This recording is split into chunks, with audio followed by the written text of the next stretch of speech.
Jadi misalnya kita mentang-mentang atasan, otoriter sama bawahan. Bayangkan kalau kamu jadi yang bawahan itu kayak apa? Laukun tamakanah, kalau orang Arab bilang, bayangkan kalau kamu di posisi dia. Makanya guyonannya orang-orang Indonesia itu kan orang ngaramkan judi gitu, bareng dikasih tahu. Tapi yang menang anak jenengan, alhamdulillah. Ternyata ngaramkan itu karena ada anaknya. Kalau anaknya yang menang ya seneng. Meskipun itu guyonan, tapi saya punya padanan itu dalam kitab hikam. Nabi Ibrahim itu Khalilur Rahman, tentu bencinya minta ampun sama yang namanya maksiat. Suatu saat beliau diterbangkan di alam malakut. Itu kalau di hikam saya halaman 15 juga. Saya masih ingat betul. Mungkin kalau Anda beda halaman karena beda cetakan. Atau nggak punya kitabnya. Atau punya tapi tidak bisa baca. Nah itu jadi berbagai kemungkinan. Atau punya tidak bisa baca tapi dianggap jimat. Atau digo pencitraan. Banyak tuh kaji-kaji tidak bisa baca kitab tapi di ruang tamunya kitabnya besar-besar. Pencitraan itu, tapi ya bagus lah, nggak apa-apa untuk syiar. Setelah diterbangkan di alam malakut, diperlihatkan sama Allah, ada orang pezina, ada orang syaribul khomri, ada orang mabuk, ada orang macam-macam. Allah tanya sama Nabi Ibrahim, bagaimana pendapat kamu Ibrahim tentang mereka yang maksiat? Kata Nabi Ibrahim, ya Allah habisi saja mereka hidup di bumi engkau, makan rezeki engkau, kemudian mereka tidak taat sama engkau. Singkat cerita di fase itu, saya ulang lagi di fase itu, Allah nuruti sampai sekian peristiwa, mungkin 3 atau 4. Sudah, setelah sekian tahun Nabi Ibrahim lupa peristiwa itu, kemudian beliau diminta menyembelih anaknya. Ini versi kitab hikam. Memang versinya banyak tentang kenapa Nabi Ibrahim disuruh menyembelih anaknya. Ketika mau menyembelih anaknya, Nabi Ibrahim ragu. Huwa samratu fuadi, anak saya ini buah hati saya, kenapa engkau suruh menyembelih? Kata Allah, apa kamu tidak ingat ketika kamu saya angkat di alam malakut, kemudian kamu usul bunuh-bunuh, saya tidak mempertimbangkan usul anda, tapi kenapa sekarang saya merintahkan kamu mikir gitu? Terus, ya karena ini anak saya ya Allah. Kata Allah, rumang samu sumpahkan mata ini gak gawean kau sing gawe kowe enak wae usul mata ini. Jadi saya yang bikin, kemudian anda enak aja usul membunuh. Semenjak itu Nabi Ibrahim itu di eranya itu asfaqun nas, orang paling sayang sama manusia. Karena kadang kita keras itu ya kebetulan itu udah anak kita, ada keluarga kita.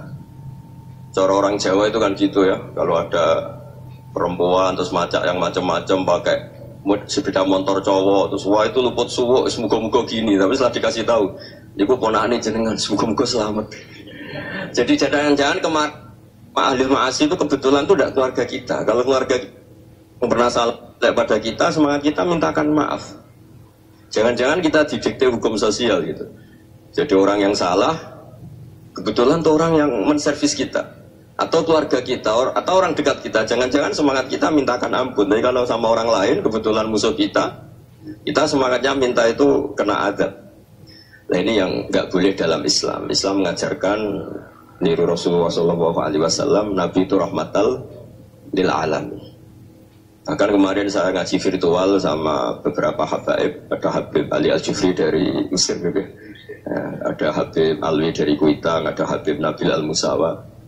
Dari sekian habaib itu saya masih ingat diantaranya yang didawuhkan rahmatan lil alamin itu ketika Nabi adahu kaumuh, disakiti oleh kaumnya, dan itu mereka masih kafir semua.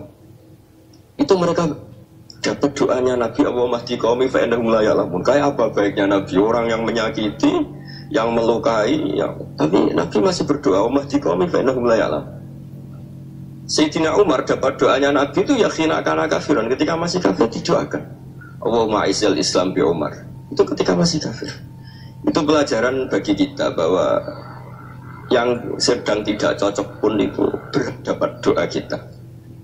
Ya doa supaya kondisi kita baik, hari tambah baik. Karena agama ini, saya berkali-kali bilang, limangka nayarjuwa hawal yawmal akhir. Agama ini diperuntukkan bagi yang selalu punya harapan pada Allah Subhanahu wa Ta'ala. Saya cerita muhasabah ini tentang hubungan kita dengan Allah. Di Indonesia itu banyak orang fasik, banyak orang nakal. Ya di mana-mana orang nakal itu ya mayoritas, wa aksaruhum fasikun. Tapi berkahnya harapan. Mungkin saya kira nakal sobenda, mungkin saya kira sholat soben sholat, mungkin sekarang belum sakho, belum dermawan, suatu saat dermawan. Barokahnya itu Kefasikan ini dianggap sementara, sedang fasik, sedang tidak benar. Karena kiai-kiai kita, para guru-guru kita, para habaib utamanya itu mesti bilang semoga husnul khotimah. Nah barokahnya doa itu semoga husnul khotimah itu menjadikan satu pola sosial. Yang sedang fasik ini masih diharapkan jadi lebih baik, jadi lebih, sehingga kita tidak ngambil sikap ekstrim yang ingin menghabisi atau ingin mengadili, tidak, karena selalu kita punya harapan. Dan agama ini liman kana yarju wal yawm.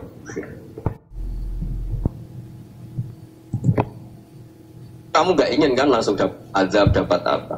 Padahal kita semua jadi tokoh ini abul kulli, bapak dari semua ini. Sehingga ketika Rasulullah SAW jalan-jalan kemudian melihat perempuan sedang menyalakan api. Kalau apinya mati ditiup, anaknya dijauhkan. Nanti kalau sudah jauh dari api, anaknya digendong lagi. Terus kata Rasulullah, matur ke semua sahabat, Aro'aitum anna hadih tarihatan waladaha alan nar. Apa kamu berpendapat bahwa perempuan ini akan melemparkan anaknya ke neraka? Tidak ya Rasulullah. Tidak akan seorang ibu melemparkan anaknya ke api. Terus kata Rasulullah, Allahu arhamu min hadih biwaladiha. Allah lebih rahman, lebih rahim dibanding orang tua ini kepada anaknya. Ini yang harus kita kenalkan terus, kita kampanyakan terus, supaya orang hubungannya dengan Allah itu nyaman, asik. Sehingga dengan demikian selalu ada harapan bahwa yang sedang nakal ini suatu saat tobat. Kita tidak boleh menghukumi pasti begini, pasti gini, itu tidak wilayah kita. Itu juga yang dicontohkan Rasulullah SAW. Secara lahir Nabi itu nggak berkenan sama Wahsy, karena Wahsy itu salahnya salah fatal, karena membunuh ahabban nasi ila Rasulillah, yaitu membunuh Sayyid Hamzah. Jadi ketika Wahsy tobat, Nabi itu terima tobatnya. Dan ketika beliau dengan basariyahnya agak siap ketemu Wahsy karena harus ingat Sayyid Hamzah, basariyahnya dituruti. Oke, kamu iman, saya turutin, tapi jangan sering ketemu saya. Karena kalau ketemu kamu, saya masih ingat sama paman saya, Sayyid Hamzah. Kita bisa ngelola seperti itu. Kita tidak cocok sama orang, bagaimanapun mereka umat Rasulullah SAW, kita tetap mencintai mereka. Misalnya kalau beda agama, mereka sama-sama orang Indonesia, kita mencintai mereka atas nama warga Indonesia. Tapi kalau misalnya potongannya ura cocok, beda kultur, bawaannya itu mangkel no coro Jawa, ya bisa diilmoni, jangan ketemu. Wong sudah tidak cocok, ingin ketemu nyari solusi. Roh ini tok seneng itu kan ya repot itu. Ya sudah kalau nggak mati cocok ya jangan sering ketemu. Dan itu kita bisa memanage seperti itu tuh bisa. Saya berkali-kali cerita tentang Imam Syafi'i. Kalau dikasih tahu ya Imam Abu Abdillah, panggilannya Imam Syafi'i, tetangga anda ini ternyata banyak yang nggak senang anda. Jawabnya beliau senang. Ya bagus kalau nggak senang saya, ndak utang saya katanya. Jadi gara-gara sama seneng aku ngatur aku ini kan. Dan nunggu sama seneng kan ya enak. Jadi hidup itu dianggap happy. Kalau seneng ya teman silaturahim, kalau nggak seneng ya nggak bakal utang gitu. Baru kairan seneng itu nggak ganggu. Gitu. Jadi dulu itu orang bisa ngelola seneng nggak seneng itu bisa. Karena ada kearifan hubungan dengan Allah Subhanahu wa Ta'ala. Hidupnya selesai karena masyhul bi dzikrillah. Mereka sibuk dengan Allah. Makanya kata ulama-ulama tasawuf, kamu jangan melihat manusia perilakunya, tapi kamu juga harus ingat yang gerakkan semua itu Allah Subhanahu wa Ta'ala. Dengan demikian kita farah, kita senang. Makanya Nabi kalau ngutus Anas bin Malik kemudian nggak kesampaian yang diinginkan karena Anas main, ketika garwa-garwani Nabi agak tersinggung, Nabi andaikan Allah menghendaki yang saya inginkan kesampaian, pasti itu kesampaian. Jadi dianggap kegagalan Anas nggak manggil yang dituju Nabi itu ya kersane Allah, ya enteng saja. Sayyidina Ali lebih parah lagi yang dialami. Itu dalam beliau kalau dipanggil tuh nggak cepet-cepet ke sana. Ketika ditanya, kenapa kamu tak panggil gak cepat ke saya? Amin tuh ukubatak. Karena aku tahu kau orang baik. Orang baik itu pemaaf. Jadi makanya orang-orang soleh dulu itu bodoh itu. Makanya sekarang kalau ada orang bodoh itu mesti beda orang soleh. Kalau orang-orang soleh itu kakian khusnudon lagi sering dibodohin. Abdul bin Umar itu masyhur itu. Kalau ada budaknya sering sholat, sergap sholat itu dimerdekakan. Akhirnya nggak sholat pun pura-pura sholat. Akhirnya juga dimerdekakan.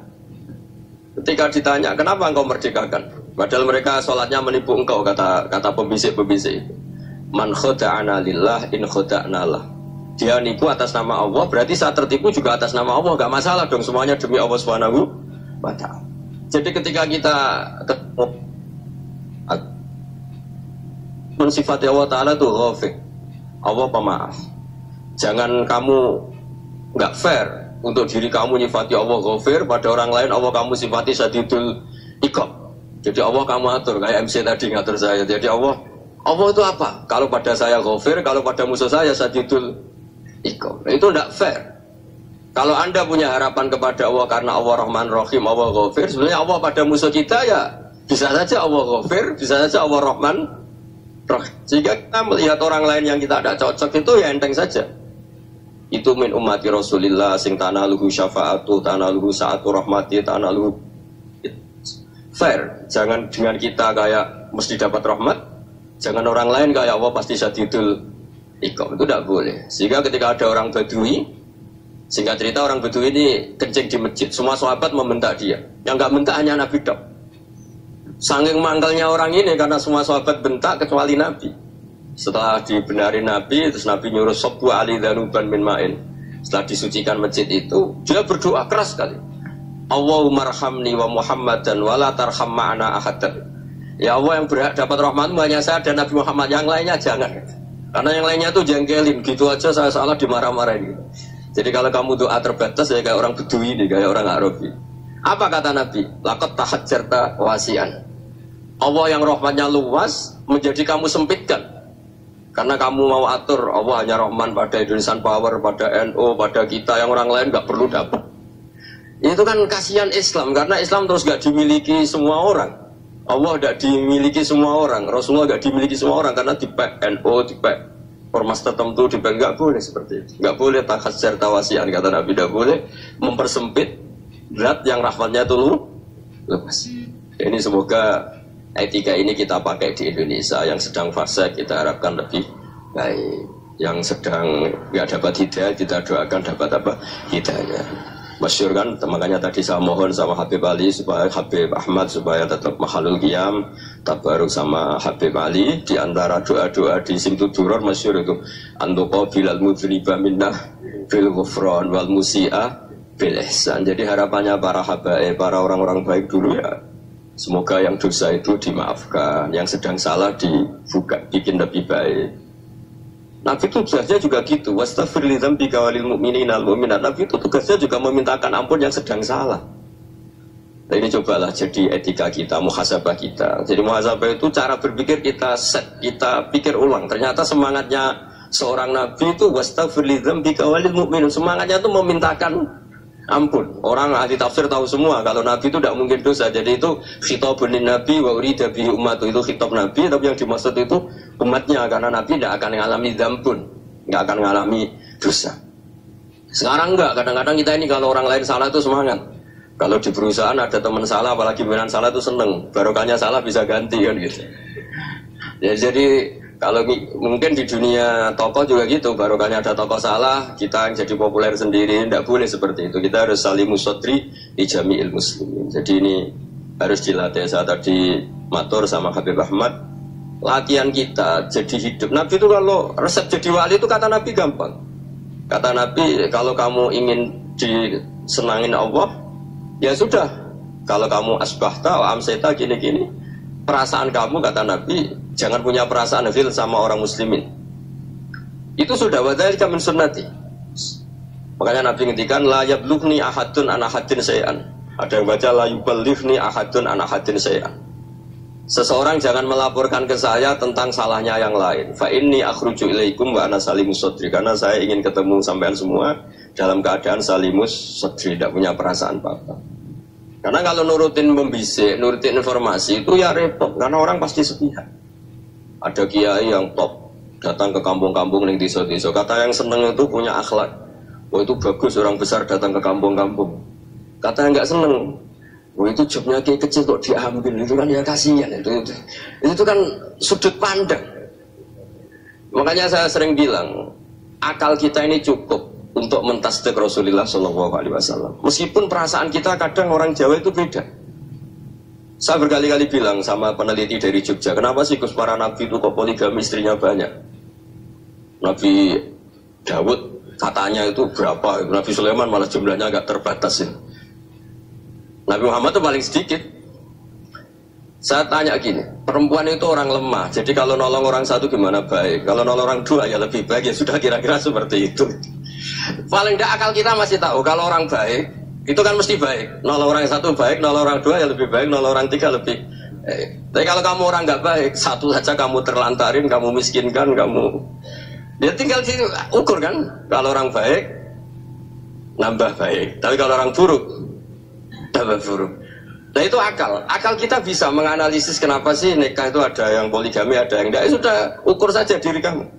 Misalnya kayak saya elek keriting, rabi terus, memperbanyak wong elek. Orang perilaku netok, raine dadi elek kabeh. Tapi nak kowe ku ganteng, alim, ganteng, sugih. Anake ganteng-ganteng, berhubung kowe saleh ahli swarga kabeh. Mertua yo bangga karena karir kamu meyakinkan. Ini mertua kamu aja enggak bangga mau nambah. Ipar enggak bangga, mertua enggak bangga, desa kamu yang kamu wayai juga gak beda dengan Nabi ketika nikah Juwairiyah itu nggak ada pernikahan sebarokah Nabi dengan Juwairiyah itu asyaru Rasulillah. Di situ habis perang banyak tawanan gara-gara jadi bisanya Nabi langsung dibebaskan semua karena asyaru Rasulillah. Sekarang bisanya Kanjeng Nabi. Dulu Abu Sufyan memangkalnya bukan main sama Nabi gara-gara putrinya dinikah terus langsung jadi. Kalau kamu kan enggak nikah satu nikah lagi satu kampung musuhnya karena istri pertama ya cemburu, yang kedua agak bangga. Wah itu selesai itu dunia wal akhirah. Maksud saya, menganalisis Islam itu harus pakai akal. Dan akal yang dipakai, ini saya bawa ke kitab Ihya, adalah pikiran-pikiran para ulama. Makanya ketika Imam Ghazali ketika ditanya, fakaifa bi muslimin fasikin asawaha fi jami'i amri. Kalau kalian ketemu orang fasik, orang Islam tapi fasik, perilakunya nggak ada yang benar. Kata Imam Ghazali jawabnya lucu, aneh. Mamin muslimin illa wa islamuhu ta'ah. Tidak ada orang Islam kecuali dia mau Islam, membenarkan Allah dan Rasul itu sudah taatnya dia. Kok kamu tidak bisa melihat taatnya dia? Dia pikirannya kan ini pemabuk, ini tukang apa. Tapi kata Imam Ghazali, sebenarnya kamu masih bisa berpikir positif. Mamin muslimin illa wa islamuhu ta'ah. Tidak ada seseorang Islam ketika dia milih Islam itu pasti ada taatnya, yaitu tasdik pada Allah dan tasdik kepada Rasulullah Shallallahu Alaihi Wasallam. Jadi dengan pola seperti itu, maka di antara guru-guru kita yang modern ya di era Mbah Maimun, di sini ada Habib Ahmad, Habib Salim. Syair yang sering dibaca beliau adalah ada orang munajat sama Allah. Ini cerita munajat. Itu orang itu ngedikan gitu, ana mutnibun, ana mukhtiun, ana asi, huwa rahimun, huwa ghafirun, huwa afi. Ya Allah, saya mukhti, saya orang yang salah. Ana mutnib, saya orang yang dosa. Ana asin, saya sering maksiat. Tapi engkau ya Allah, engkau ghafir, pemaaf. Engkau rahim, maha pengasih. Engkau afin, yang mudah memaafkan. Kata orang ini ya agak kurang ajar, tapi saking senengnya sama Allah. Qobal tuhunna salasatan bisalasat. Ya gini saja ya Allah, sifat engkau diadu dengan sifat saya. Engkau Tuhan, Gusti, tidak boleh kalah katanya. Terus wasatahliban ausofu ausofi, dan engkau pasti pemenangnya gitu. Jadi ada orang rayu Allah dengan cara seperti itu ya ada ya.